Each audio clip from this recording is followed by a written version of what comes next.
You want foot and face? Disarm. Good boy.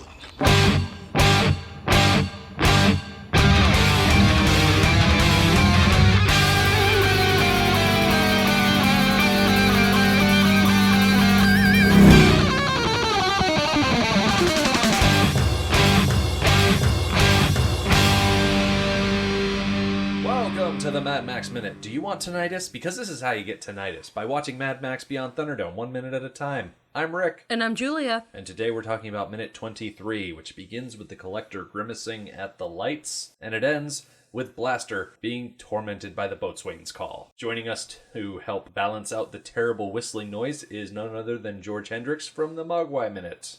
I'm here, and I would just like to point out that listening to the podcast itself doesn't give you tinnitus. It's just if you listen to it at a very high volume, you'll get tinnitus.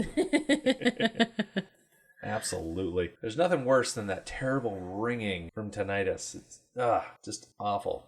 Especially when you're just sitting there and then all of a sudden the ringing just comes in out of nowhere and you're like, why? Like all that playing with flashbangs as a child just screwed up my inner ear. You know, if they didn't want kids to go deaf, they wouldn't make fireworks so fun. And so explodey. And if they didn't want you to blow your hand off your arm, they wouldn't have made fireworks so fun. Yeah, Julia, you're being sarcastic, but they are really fun. They are really fun, but, I've always used them safely, and I have neither blown my hand off or have tinnitus. Nothing is more disappointing than lighting a firework and then having it be a dud. Mm-hmm. You're like, nothing. It's just like a part of your soul dies. Just don't be holding it when you do light it. That's just, kids, don't. Let it go. Lay it down. You're fine. Unless it's a Roman candle. That's fine, yes. Yeah. You can shoot those at each other, just not at the face. Right. Get some trash can lids, you'll be fine. I have a shield. If we had legal counsel, this is where they would tell me to say that the Mad Max Minute does not advocate for the holding of fireworks of any kind. Yeah, Rick, Julia, we're going to need to record a disclaimer for that or just cut it because that just opens you up to all sorts of legal issues. Yeah, I severely hope that there aren't a ton of kids listening to our podcast because kids should not be watching the Mad Max movies because most of them are rated R anyway. Exactly. Also, kids don't use fireworks as birthday candles. That's a free tip right there. That's a life lesson. That's a life hack, if you will. Yeah. And you can have that one for free. Yeah. So as exciting as fireworks are, which they're very exciting, the opposite of exciting would have to be how this minute begins with the Collector, and he is sitting at his desk and the lights have come up and he turns to look at the lights coming up. And I don't think I've mentioned this before, but there's one specific thing, or I guess I could say one specific thing to make a play on the actor's name, about the Collector that I really do not like, and it's gotta be his hair. And by hair, I mean the few wisps of long blonde hair that are coming out of that big fat dome of his. Hey, you know what? Vanity props up in weird ways sometimes. Like, he probably really values and he really extra washes and conditions those few strands of hair, and he lights them out they never see harsh chemicals. He probably wears a hat when he goes outside so they don't get sun on them. I can understand wanting to hold on to that vanity and taking care of what little hair that he had left, but the guy is, he's seriously 2 steps away from being a hut. Just take a razor to those last couple of strands and just embrace the baldness at that point, because it's not coming back. Just free yourself. Yeah. Pull a Bruce Willis. Just shave your head. Exactly. Well, I wonder what their razor situation is here in the post-apocalypse. He's clean shaven. That is true. Okay, never mind. There are enough people walking around with shaved heads, at least enough to have mohawks. Oh, yeah. That's true. Selective hairstyling. Yeah, they have to, if they don't have actual razors, they have very sharp knives. Okay. And I mean, if you are out in the wasteland and you want to be an absolute badass, you get that really sharp blade and you just grab that giant Crocodile Dundee knife and just shave your head. Just scrape it off, yeah. Oh, dear me. What does that look for, Julia? Reminds me of Dances with Wolves, where the fictitious representation of the Native Americans is very much, they all slice off the skulls of their victims. Scalping? Oh, scalping. Yeah. Yes. And it's just, ooh. The shaves don't get much closer than that. Nope. Kids, don't scalp, not even concert tickets. unless you really want to see someone and they're all sold out. It's okay to buy them. Just don't be that person who's like, I need tickets just so you can turn around and sell them for a markup. That's ridiculous. Ooh, no. That's dirty. Yeah. Doing it on purpose? Yeah, don't do that. Don't be that guy or girl. If you have to resell them because you can't go or you bought too many or whatever, that's fine. I'm okay with that. That's what StubHub is for, you know? Yeah, but if you do it on purpose, that's low. Yeah, it's a jerk move. That's low. Dishonest. So is anyone else getting like an Uncar plot vibe from the Collector? Yes. Absolutely. Like I really wanted him to say like 2.5 portions and slam his hand down and that sort of thing. It's just, it has to be some sort of homage to the Collector in the Return of the Force Awakens. Oh, can't speak. You are in good company. Yeah. Because Pete Mummert, he wasn't able to make our recording, but that was the exact thing that he told Tom Taylor to mention when we had them scheduled to be on here. Like, so Pete wants me to mention that the Collector looks a lot like Uncar Plot. Pete wanted me to tell you guys that. Yeah. So I'm going to do that. And there you go. That was Tom Taylor stopping in again, you guys. He wanted to pop in and say hello as well. Always good to see Tom popping in. But yeah, it is almost a little disappointing that the first lines of dialogue that we hear from the Collector, he's specifically talking about quantities to trade in exchange for things that have been brought to him, and he doesn't use the phrase portions. He should. Maybe they specifically use portions because they knew he didn't say that. They want to be too on the nose. It was like 30 years before Force Awakens came out, but you know. Fractions. Yeah, there's an homage, and then there's just downright copying. Yeah, that would be flagrant. And George Lucas and the Star Wars series in general, they would never just blatantly copy things. Well, The Force Awakens was obviously, it was ripping off its own movie, so it couldn't go and rip off another movie, too. It's like, we got too much ripping off going on already. One thing that certainly reminds me of the Star Wars movies, as the Collector is sitting here, we're seeing the shadows from a ceiling fan or something that are moving across his face. And as one of those shadows move across the Collector's face, we get a wipe down to Underworld. And it's a very smooth transition. It's almost natural. And we go from the Collector to seeing Blackfinger standing in amongst a bunch of people. And here in this situation, we find Max once again at a disadvantage. Blaster has once again taken hold of Max and holding him in front of the other denizens of Underworld. And not just grabbing Max, but he's put, and I say he, I mean Blaster has put his thumb into Max's mouth and then wrapped the rest of his mitt around underneath Max's jaw. I mean, personal bubble. Come on, respect it. Ugh, I hate that. That's not the worst of it. It's the fact that they're in a big old pig-infested poop-based environment. And based on what we know about Blaster upon repeated viewings, it's like, I think that might actually be the same hand that he threw a hunk of poop with earlier in the movie. And it's like, the last thing you want is that hand anywhere near your mouth. I'm pretty sure the hunk of poop scene was the same day. Yeah, so there's very little chance that Blaster washed his hands No. before putting that hand into Max's mouth. Because something tells me that the hand sanitizer solution is not doing a lot. Yeah. There's like, it's the situation is bad. That reminds me of something I saw in the bathroom at my doctor's office that it kind of stuck with me as so bizarre. It wasn't a hunk of pig poop, was it? Thank goodness, no. Ooh. Not that kind of doctor. New doctor, Julia. New doctor.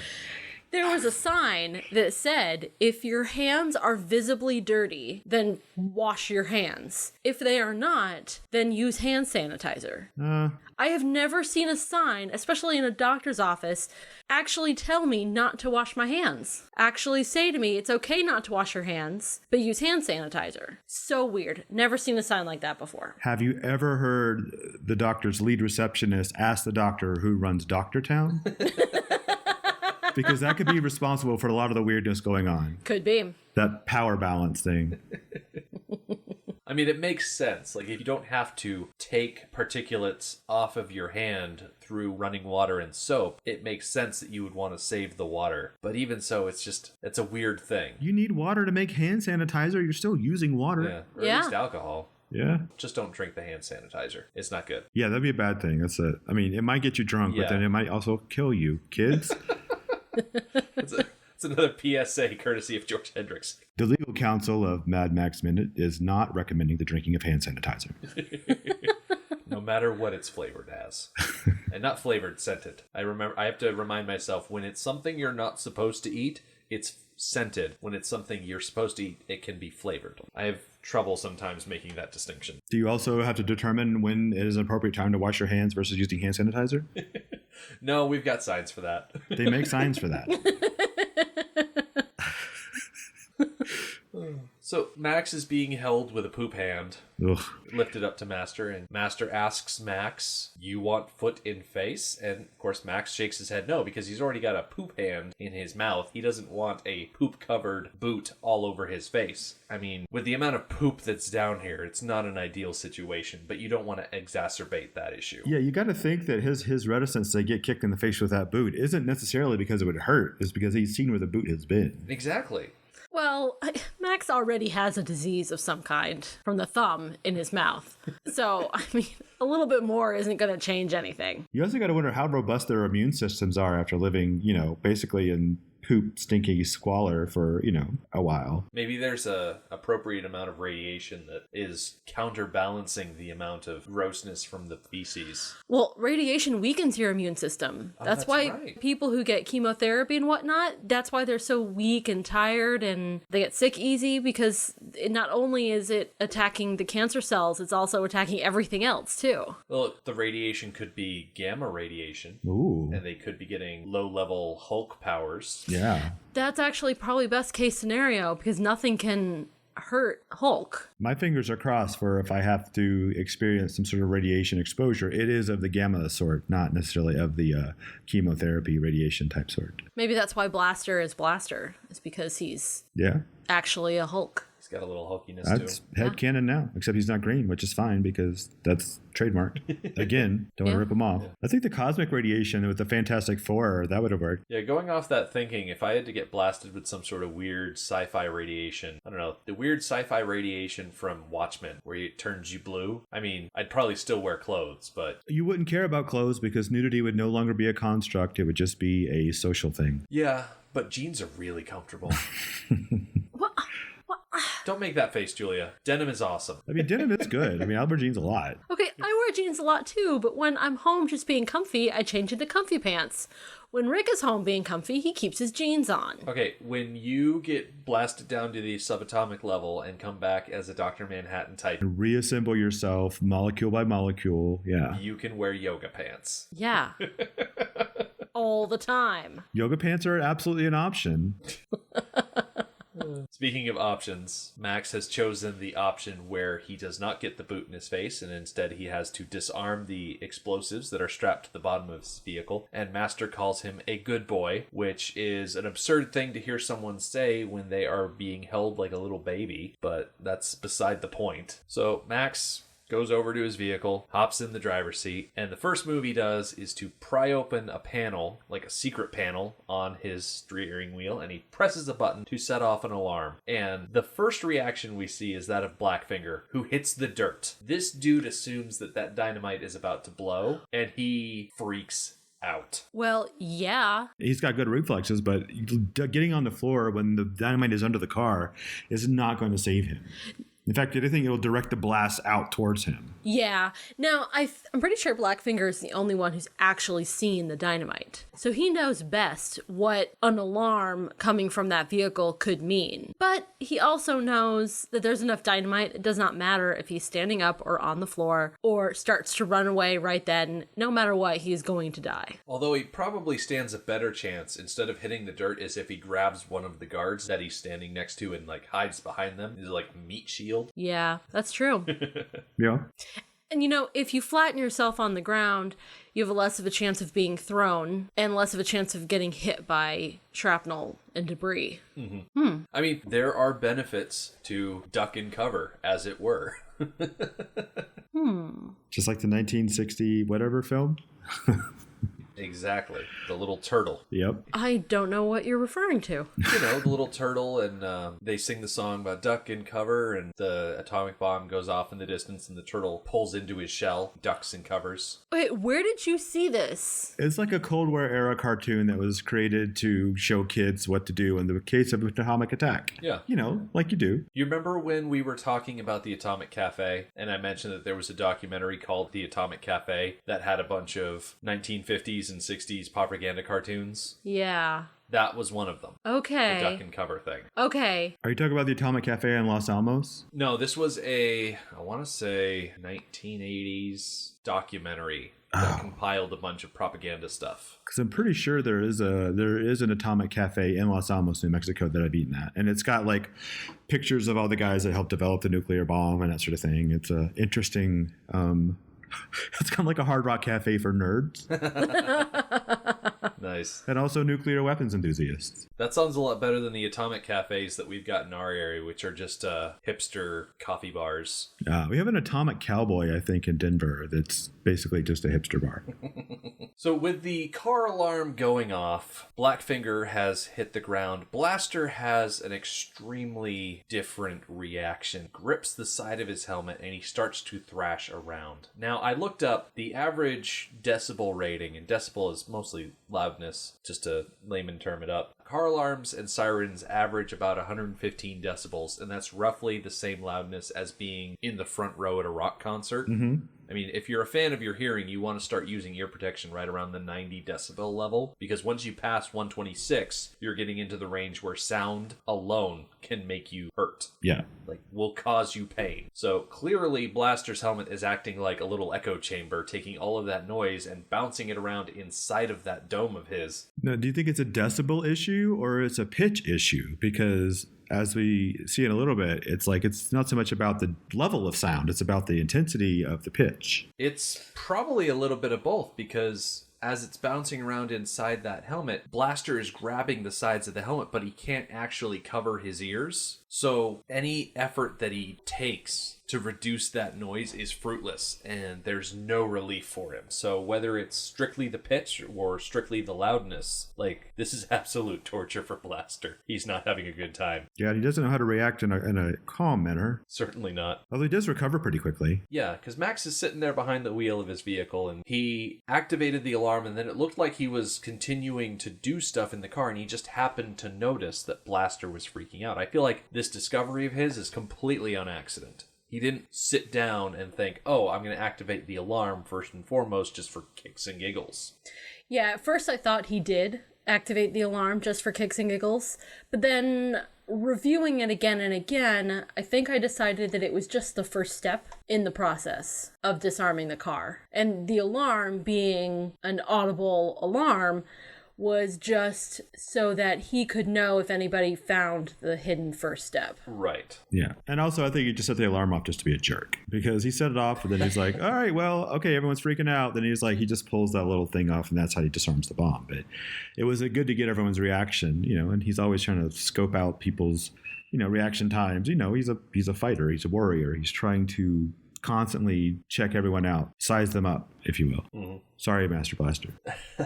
No pun intended. So as he's doing this process, he's activated the alarm. I think he's messed with something else, but he takes his little pry bar and he reaches up and he trips a little spring trap. It's kind of like a tiny bear trap. And once the tiny bear trap has been tripped, he grabs this lever with a little baby doll tied to it, and he flips it up. And that not only deactivates the alarm, but I'm assuming it deactivates the explosives as well, which, it seems like a simple enough process. It's definitely not a simple enough process for the mechanic, for the Blackfinger to have figured out on his own, though, because that seems like a pretty weird set of steps for people to just stumble upon. Yeah, and multiple parts of it were hidden behind panels. Especially the steering wheel. It never would have occurred to me to Check it inside the steering wheel. Mm-hmm. I mean, you just assume an airbag would be there, right? Exactly. Yeah. It kind of reminds me of when in Thunderdome, Max tries to drive the war rig on his own, and it turns out that there are special steps you have to take before the war rig can drive. Mm-hmm. It's that same type of thing, the idea of a complicated setup and selection of maneuvers that George Miller showed off here, and he applied to a different situation in the fourth movie, and it's nice to see little things like that move forward. You take what works.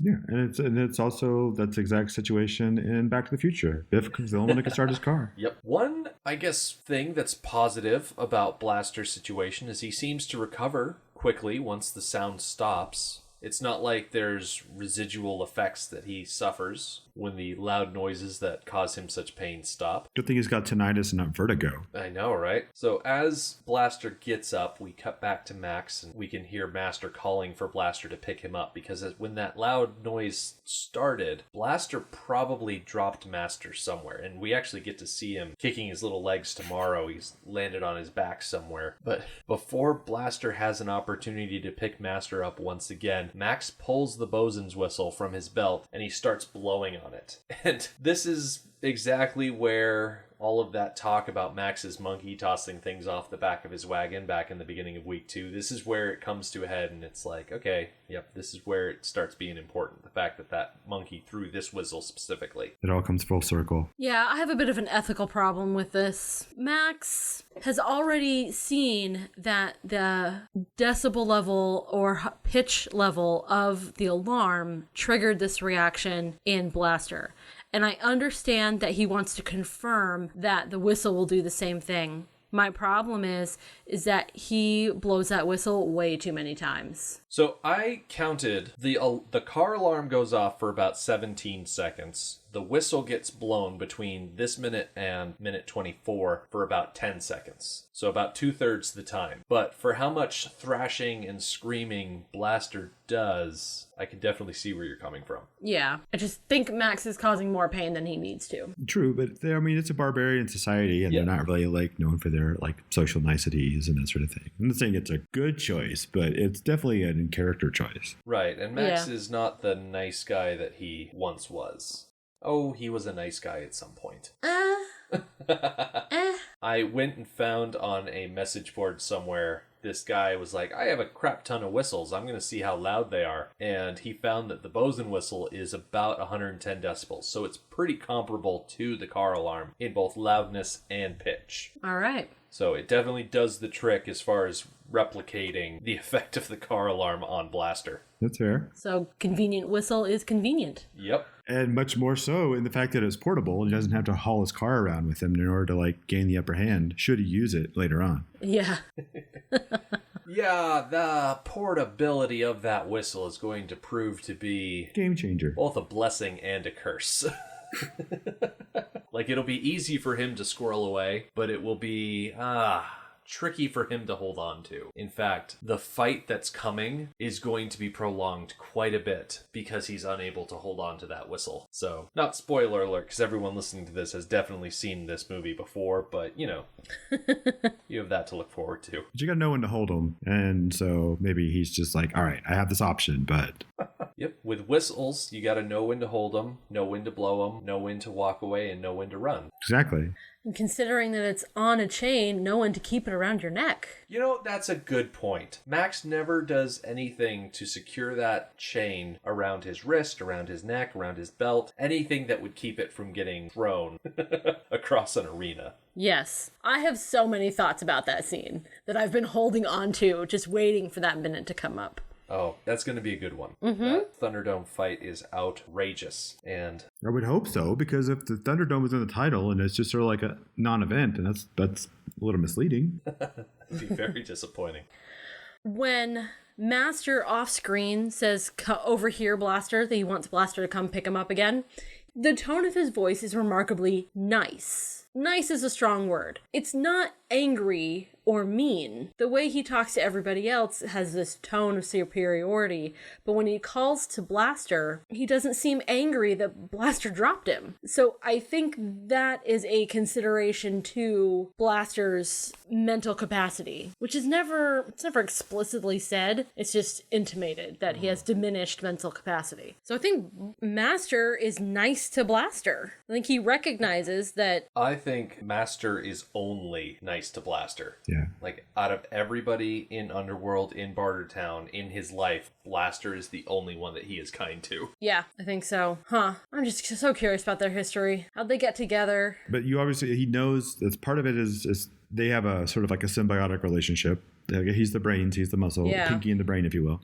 And then you have this sort of like vague quasi-paternal thing going on. Do you think that's what it is? Because he is like an old man, and then Blaster, while he is large, he's childlike. So I guess there is sort of that aspect as well. Do you think that Blaster is either Master's son or like grandson? If they are familial, what do you think it is as far as generations are concerned? Ooh, well, probably son, but I doubt that it's actually familial. I think that Master plays a fatherly role in Blaster's life, and perhaps in the past, before they really formed this quite bizarre symbiotic relationship, that it might have been more fatherly, something we would recognize as a standard fatherly relationship.